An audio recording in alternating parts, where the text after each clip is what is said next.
भारतीय संविधान की प्रस्तावना व विशेषताएं। हरि विष्णु कामत के अनुसार हमें इस बात का गर्व है कि हमारा संविधान विश्व का सबसे विशालकाय संविधान है। के.एम. मुंशी ने संविधान की प्रस्तावना की महत्ता को स्पष्ट करते हुए कहा है कि प्रस्तावना को संपूर्ण प्रभुत्व संपन्न लोकतंत्रात्मक गणराज्य का एक संक्षिप्त एवं सारगर्भित घोषणा पत्र भी कहा जा सकता है। भारतीय संविधान की जो प्रस्तावना है, हमारे संविधान की मूल उद्देश्य को उसमें जोड़ा गया है। 1976 में 42वें संविधान संशोधन हुआ था हमारा। इसके आधार से भारतीय संविधान के जो मूल प्रस्तावना है उसमें 3 शब्दों को जोड़ा गया। सबसे पहला समाजवादी, दूसरा धर्मनिरपेक्ष और तीसरा अखंडता। इन तीनों शब्दों को जोड़कर संविधान का 42वां जो संवैधानिक संशोधन है उसके पश्चात उसका जो स्वरूप बना है, हम संक्षिप्त रूप से इसका हूबहू अध्ययन करेंगे। इसमें हम देखते हैं जैसा उसमें वर्णन है, हम भारत के लोग भारत को एक संपूर्ण प्रभुत्व संपन्न समाजवादी धर्मनिरपेक्ष लोकतंत्रात्मक गणराज्य बनाने के लिए तथा उसके समस्त नागरिकों को सामाजिक, आर्थिक और राजनीतिक न्याय, विचार, अभिव्यक्ति, विश्वास, धर्म और उपासना की स्वतंत्रता, प्रतिष्ठा और अवसर की समानता प्राप्त कराने के लिए तथा उन सब में व्यक्ति की गरिमा और राष्ट्र की एकता तथा अखंडता सुनिश्चित करने वाली बंधुता बढ़ाने के लिए दृढ़ संकल्प होकर अपनी इस संविधान सभा में आज दिनांक 26 नवंबर सन 1949 मिति मार्ग शीर्ष शुक्ल सप्तमी संवत 2006 विक्रमी को एतद द्वारा इस संविधान को अंगीकृत, अधिनियमित और आत्मार्पित करते हैं। इस संविधान के मूल प्रस्ताव युक्त भावयुक्त व्यवस्था के अंतर्गत संविधान की प्रस्तावना में जो प्रमुख तत्व आए हैं उनमें हम देखेंगे। सबसे पहला, हम भारत के लोग। हम भारत के लोग, इसमें 3 बातें हमारे सामने आती हैं। प्रथम, संविधान के निर्माता भारतीय ही हैं, कोई विदेशी नहीं है। दूसरा, संविधान भारतीय जनता के इच्छा और आकांक्षा का ही परिणाम है और यह भारतीय जनता ने ही इसे राष्ट्र को समर्पित किया है। और तीसरा और अंतिम जो है हमारा, प्रभुसत्ता या सर्वोच्च सत्ता जनता के हाथ में निहित है। डॉक्टर अंबेडकर ने इसको और अधिक हम भारत के लोग शब्द को स्पष्ट करते हुए अपने ही शब्दों में कहा था कि यह प्रस्तावना उस सदन के प्रत्येक सदस्य को इच्छानुसार यह स्पष्ट कर देती है कि इस संविधान का आधार जनता है और इसमें निहित सत्ता व प्रभुता समस्त जनता के पास है। दूसरा हमारा आता है संपूर्ण प्रभुत्व संपन्न। संपूर्ण प्रभुत्व संपन्न का जो तात्पर्य है, 26 जनवरी 1950 भारत की अधिराज्य की जो स्थिति है वो समाप्त हो गई और भारत एक संपूर्ण प्रभुत्व संपन्न लोकतंत्रात्मक गणराज्य हो गया। इसका अर्थ यह है कि आंतरिक और बाह्य दृष्टि से भारत किसी विदेशी सत्ता के अधिकार पर दबाव में किसी भी प्रकार का नियम या कानून नहीं बनाएगा, लागू नहीं करेगा। भारत अंतर्राष्ट्रीय क्षेत्र में अपनी इच्छा के अनुसार विदेश नीति का निर्धारण करेगा और नियमों को निर्माण करेगा, लागू करेगा। वह किसी भी देश से किसी भी विषय पर राष्ट्र हित में कोई भी संधि या समझौता स्वतंत्र रूप से कर सकता है। तीसरा आता है हमारा समाजवादी राज्य। समाजवादी राज्य 42वें संविधान संशोधन 1976 समाजवादी शब्द को जोड़ा गया है और हमारे देश को संवैधानिक समाजवादी राज्य घोषित किया गया है। इसका तात्पर्य है कि वह प्रजातंत्रात्मक समाजवाद से है, जो समाजवाद का जो तात्पर्य है, और संविधान में समाजवादी शब्द को लिखने का जो मुख्य उद्देश्य है गरीबी मिटाने, आर्थिक व सामाजिक न्याय की स्थापना करने को निर्देशित करता है। चौथा हमारा आता है धर्मनिरपेक्ष राज्य। हमारा देश का कोई राजधर्म नहीं है, राजधर्म घोषित नहीं किया गया है। राजधर्म घोषित नहीं करने का तात्पर्य यह है कि देश धर्मों का सम्मान नहीं करता है। किसी भी एक धर्म को अगर राजधर्म घोषित कर दिया जाता है तो दूसरे धर्म के प्रति वह भेदभाव होगा। इस उद्देश्य से राजधर्म हमारे देश में संविधान में घोषित नहीं किया गया है। 42वें संविधान संशोधन 1976 में इस शब्द को जोड़ा गया है। धर्मनिरपेक्ष का जो अर्थ है, भारत धर्म के विषय में पूर्णतः तटस्थ रहेगा और सभी धर्मों को समान संरक्षण देगा। सभी नागरिकों को अपनी आस्था के अनुसार किसी भी धर्म को मानने, उपासना करने, पालन करने, पूजा पाठ करने की पूर्ण स्वतंत्रता प्रदान की गई है। लोकतंत्रात्मक गणराज्य। लोकतंत्रात्मक, हमारा देश लोकतंत्रात्मक है। इसका अर्थ यह है कि हमारे देश की सर्वोच्च सत्ता जो है वो जनता के हाथ में निहित है, जनता के पास केंद्रित है। साथ ही साथ राज सत्ता या शक्ति का प्रयोग प्रत्यक्ष रूप से जनता स्वयं न करके अप्रत्यक्ष रूप से अपने द्वारा अथवा अपने द्वारा निर्वाचित प्रतिनिधियों के माध्यम से भी वह करता है। सामाजिक, आर्थिक और राजनीतिक न्याय।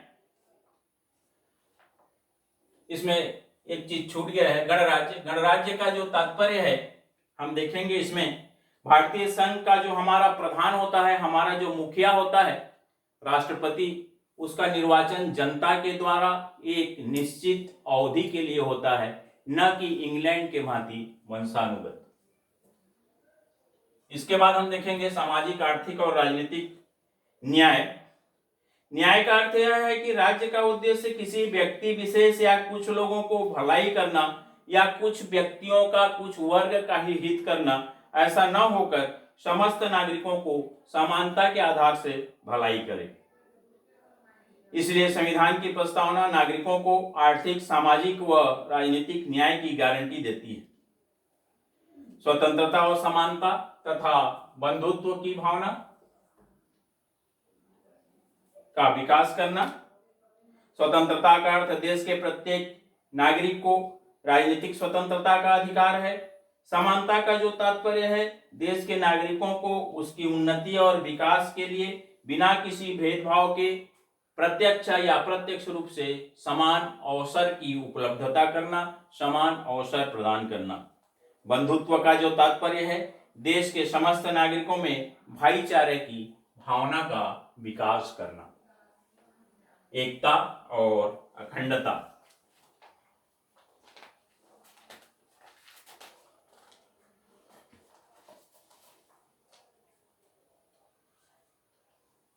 संविधान के जो हमारे निर्माता थे, अनेकता में एकता को कायम रखना चाहते थे।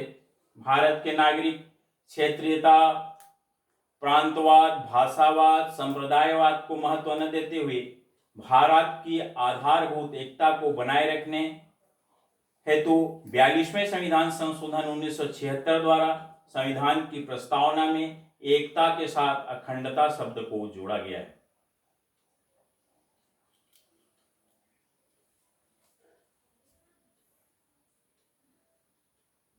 इसी के अंतर्गत हम देखते हैं संविधान का जो हमारा निर्माण हुआ है उसके लिए संविधान सभा की स्थापना की गई है।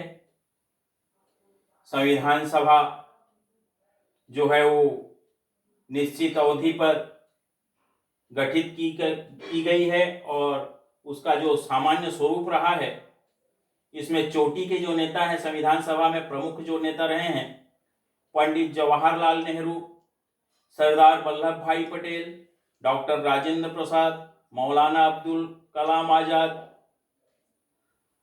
चक्रवर्ती राजगोपालाचारी, गोविंद वल्लभ पंत आदि जो नेता थे वो इसमें सम्मिलित रहे हैं। साथ ही साथ महिला सदस्यों में सरोजिनी नायडू, हंसा मेहता, श्रीमती दुर्गाबाई देशमुख आदि को इसमें सम्मिलित किया गया था। संविधान का हमारा जो निर्माण है, इसके लिए जो प्रथम बैठक हुआ था उसमें 9 दिसंबर 1946 को डॉक्टर सच्चिदानंद सिन्हा की अध्यक्षता में यह पहला बैठक संविधान सभा की हुई थी। इसके बाद 11 दिसंबर 1946 को डॉक्टर राजेंद्र प्रसाद संविधान सभा के स्थायी अध्यक्ष चुने गए और सबसे पहले 13 दिसंबर 1946 को पंडित जवाहरलाल नेहरू ने संविधान सभा में उद्देश्य प्रस्ताव प्रस्तुत किया, जो 22 फरवरी सन 1947 को स्वीकृत हुआ।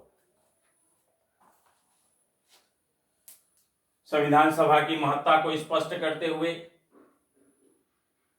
Doctor KM. मुंशी ने कहा था कि श्री नेहरू का उद्देश्य, जो हमारा संविधान है उसकी प्रस्तावना का उद्देश्य संबंधी यह प्रस्ताव ही हमारे स्वतंत्र गणराज्य की जन्म कुंडली है। अंतिम रूप से संविधान सभा के लिए 29 अगस्त 1947 को डॉक्टर भीमराव अंबेडकर की अध्यक्षता में 7 सदस्यीय प्रारूप समिति गठित की गई और इस प्रारूप समिति के द्वारा 21 फरवरी 1948 को संविधान सभा के समक्ष उसको प्रस्तुत किया गया। विचार विमर्श करने के बाद 3 अधिवेशन हुए। तृतीय अधिवेशन में 395 अनुच्छेद और 9 अनुसूचियों के इस संविधान को 26 नवंबर 1949 को संविधान सभा के द्वारा स्वीकृति प्रदान की गई। इसके बाद शेष जो अनुच्छेद रहे 26 जनवरी 1950 को लागू कर दिया गया हमारे देश में और इस दिन के बाद हमारे देश को गणतंत्र राष्ट्र के रूप में घोषित किया गया। संविधान सभा ने सर्वसम्मति से डॉक्टर राजेंद्र प्रसाद को गणतंत्र भारत का प्रथम राष्ट्रपति निर्वाचित किया। हमारा जो संविधान है उसके निर्माण में जो कुल खर्च हुए 63,96,729 रुपये और इसमें जो कुल अवधि लगा 2 वर्ष 11 माह और 18 दिन। इसके बाद हम देखेंगे भारतीय संविधान की प्रमुख विशेषताएं।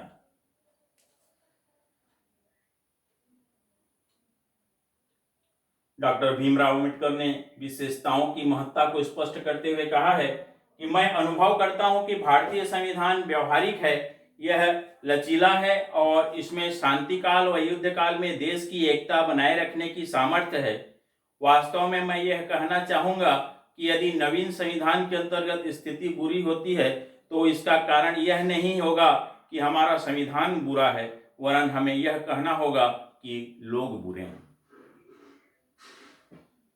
प्रमुख विशेषताओं का अध्ययन। सबसे पहला, लोक प्रभु सत्ता पर आधारित। भारतीय जनता द्वारा निर्मित है। इसमें अंतिम जो सत्ता है वो जनता के पास निहित है। अगर कोई सरकार है, सरकार का गठन हुआ है और जनता के हित के विरुद्ध कार्य करता है तो जनता उसको, उस सरकार को वापस बुला सकती है या सरकार के संगठन से बाहर कर सकती है। निर्मित व लिखित है यह। भारतीय संविधान का निर्माण एक विशेष समय में विशेष योजना के तहत संविधान सभा के द्वारा निर्मित किया गया है, बनाया गया है। इसमें सरकार के संगठन के सिद्धांत, कार्यपालिका, व्यवस्थापिका, न्यायपालिका का गठन कैसे होता है, इनके क्या क्या अधिकार हैं, नागरिकों के अधिकार एवं कर्तव्यों का विशेष रूप से उल्लेख इसके अंतर्गत किया गया है। विश्व का विशालतम संविधान में हमारा देश का संविधान गिनती होता है। इसमें सभी बातों को, सरकार के संगठनों को, व्यक्ति के अधिकारों को, कर्तव्यों को स्पष्ट करके उल्लेख किया गया है। सभी विषयों को, देश के समग्र विषयों को इसमें जोड़ा गया है। इसमें कुल 395 अनुसूचियां, अनुच्छेद और 12 अनुसूचियां हैं। कुल 395 अनुच्छेद और 12 अनुसूचियां हैं। संपूर्ण प्रभुत्व संपन्न लोकतंत्रात्मक गणराज्य।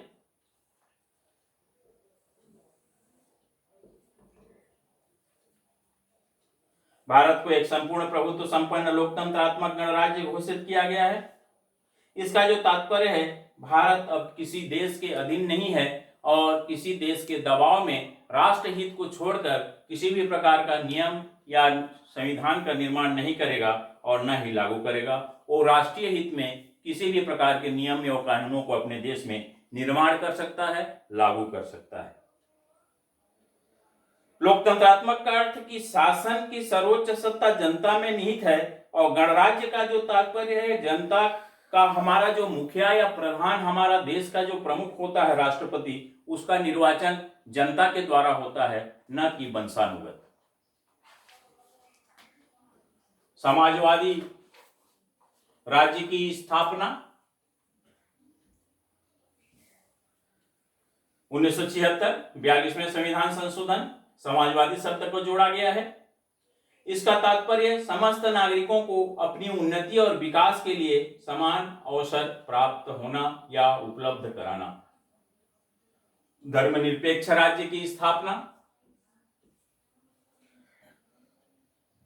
भारत राज्य का अपना कोई विशिष्ट धर्म नहीं है। यह भी 42वें संविधान संशोधन 1976 में धर्मनिरपेक्ष के रूप में भारतीय संविधान के प्रस्तावना में जोड़ा गया है। राज्य की दृष्टि में सभी धर्म समान हैं। सरकार न तो किसी विशेष धर्म के लोगों को विशेष सुविधा देगा, न ही सुविधाओं से वंचित करेगा। संघात्मक होते हुए भी एकात्मक। संविधान हमारा बाहर से संघात्मक है, परंतु उसकी आत्मा एकात्मक है। केंद्र तथा राज्य के मध्य शक्ति का विभाजन, संविधान की सर्वोच्चता, स्वतंत्र न्यायपालिका संबंधी व्यवस्थाओं के कारण भारतीय संविधान संघात्मक है। इसके विपरीत आपातकाल में संविधान पूर्ण रूप से एकात्मक हो जाता है। कठोर व लचीला। हमारे जो संविधान है उसमें कुछ अनुच्छेद ऐसे हैं जिनमें सामान्य प्रक्रियाओं के द्वारा हम संशोधन कर सकते हैं और कुछ अनुच्छेद ऐसे हैं जिनको विशेष प्रक्रियाओं के द्वारा हम संशोधन कर सकते हैं। तो जिनको सामान्य प्रक्रिया के द्वारा हम संशोधन कर सकते हैं, जिस भाग को, जिस अनुच्छेद को, उसको हम लचीला के अंतर्गत रखते हैं, और जिसको संशोधन या सुधार करने के लिए विशेष प्रक्रिया की आवश्यकता पड़ती है उसको हम कठोर संविधान कहते हैं। तो इस तरह से हमारे देश के संविधान के कुछ अनुच्छेदों को कठोर श्रेणी में रखा गया है और कुछ लचीला की श्रेणी में है। अतः हमारा जो संविधान है वो कठोर और लचीला दोनों का समन्वयात्मक स्वरूप है। संसदीय शासन प्रणाली। संविधान निर्माताओं ने केंद्र और राज्य में संसदात्मक शासन व्यवस्था को अपनाया है। यहाँ का जो राष्ट्रपति है वो नाम मात्र का प्रधान है और हमारा जो वास्तविक कार्यपालिका है वो लोकसभा और मंत्रिमंडल। मंत्रिमंडल लोकसभा के प्रति उत्तरदायी होना, मंत्रिमंडल का कार्यकाल निश्चित न होना, मंत्रियों कार्यपालिका का सामूहिक उत्तरदायित्व, व्यवस्थापिका और कार्यपालिका का पारस्परिक घनिष्ठ संबंध आदि संसदीय प्रणाली की विशेषताएं इसमें विद्यमान है। स्वतंत्र न्यायपालिका। भारत का हमारा सर्वोच्च न्यायालय मौलिक अधिकारों का संरक्षक है, साथ ही साथ संविधान का व्याख्याता भी है। किसी भी बिंदु पर, किसी भी सरकार के द्वारा, व्यक्ति के द्वारा, समूह के द्वारा अगर संविधान के किसी भाग की व्याख्या या अर्थ स्पष्ट करने की बात हो तो यह व्याख्या करने का अधिकार केवल सर्वोच्च न्यायालय को ही प्राप्त है। साथ ही साथ न्यायालय अपने पुनरावलोकन के अधिकार के द्वारा, संविधान के विपरीत संसद के द्वारा कोई भी कानून बनाया जाता है, पारित किया जाता है, तो उन कानूनों को वो अवैध घोषित कर देता है। लोक कल्याणकारी राज्य की स्थापना। लोक कल्याणकारी राज्य की स्थापना का जो लक्ष्य है, भारतीय संविधान का प्रमुख लक्ष्य है। इसके अंतर्गत समस्त नागरिकों को सामाजिक, आर्थिक और राजनीतिक न्याय मिले, भाषण, विचार, अभिव्यक्ति, विश्वास, धर्म और उपासना की पूर्ण स्वतंत्रता प्राप्त हो और सभी को समान अवसर प्राप्त होंगे। केंद्रीय सरकार तथा राज्य सरकारें संविधान में निर्दिष्ट लक्ष्य को प्राप्त करने के लिए निरंतर व्यवस्था करेंगे और प्रयत्नशील रहेंगे। संविधान की सर्वोच्चता, संविधान सबसे ऊपर है। संविधान के व्यवस्थाओं के विपरीत बनाए गए कानूनों को उच्चतम न्यायालय जो है वो अवैध घोषित कर देता है। संसद भी संविधान की व्यवस्था की सीमाओं के अंतर्गत ही रहकर संशोधन करती है। संविधान ने ही संसद को संशोधन करने का अधिकार प्रदान किया है। संविधान की सर्वोच्चता को कोई चुनौती नहीं दी जा सकती। राष्ट्रपति, प्रधानमंत्री, सरकारी अधिकारियों द्वारा कार्यभार जो ग्रहण करते हैं, उसके कार्यभार ग्रहण करने के पूर्व वे संविधान के प्रति सम्मान व निष्ठा रखने की शपथ लेते हैं। साथ ही साथ जो न्यायाधीश भी होते हैं वो संविधान की रक्षा करने की शपथ ग्रहण करते हैं। मौलिक अधिकारों और कर्तव्यों की व्यवस्था, भारत के निवासी प्रत्येक नागरिकों को 6 मौलिक अधिकार और 11 मौलिक कर्तव्य बिना कोई भेदभाव के समानता के आधार से प्रदान किए गए हैं और समानता के आधार से उसको सुरक्षा की व्यवस्था भी संविधान में की गई है। राज्य के नीति निर्देशक तत्व,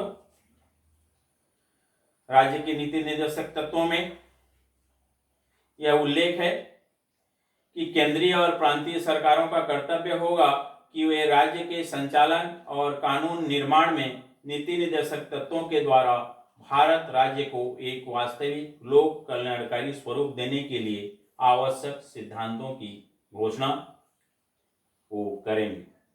इसके अंतर्गत संक्षिप्त रूप से जो घोषणा की व्यवस्था की गई है, सभी नागरिकों को आजीविका के पर्याप्त साधन उपलब्ध कराना, नशीले वस्तुओं के उपयोग व व्यापार पर रोक लगाना, ग्राम पंचायतों की स्थापना और उनको विशेषाधिकार प्रदान करना।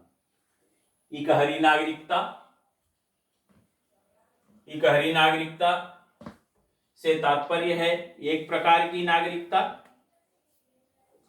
भारत संघ नागरिकों को इकहरी नागरिकता प्राप्त है,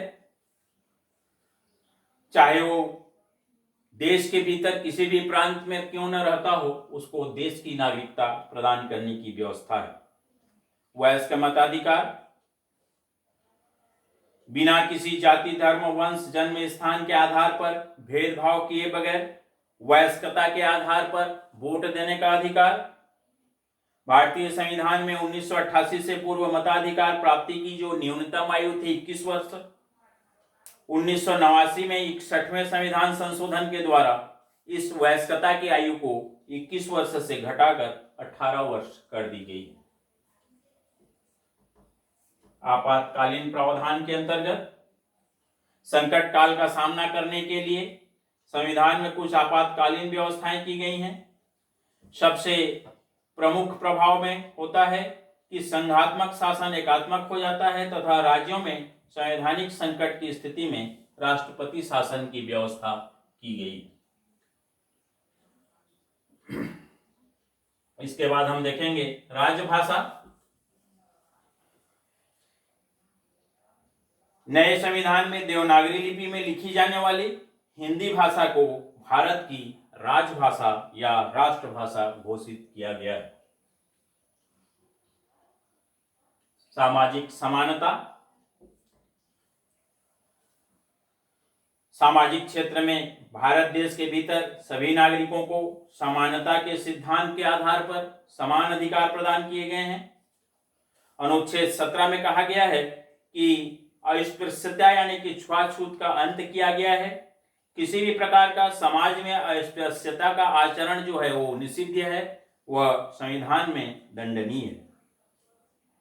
अल्पसंख्यकों तथा पिछड़े वर्गों के हितों की रक्षा की व्यवस्था, जिनकी संख्याएं हमारे देश में कम हैं और जो वर्ग पिछड़ गए हैं किसी भी कारण से, संविधान में अल्पसंख्यकों के धार्मिक, भाषाई, सांस्कृतिक हितों की रक्षा की विशेष व्यवस्था की गई है। साथ ही साथ जो वर्ग पिछड़ गए हैं प्रगति में, उसके लिए भी विशेष आरक्षण और सुविधाओं की व्यवस्था की गई है। इसके बाद हम देखेंगे संविधान के स्रोत। स्रोत को मुख्य रूप से पहला जन्म स्थान के आधार पर और दूसरा विकास संबंधी स्रोत के रूप में अध्ययन हम करेंगे।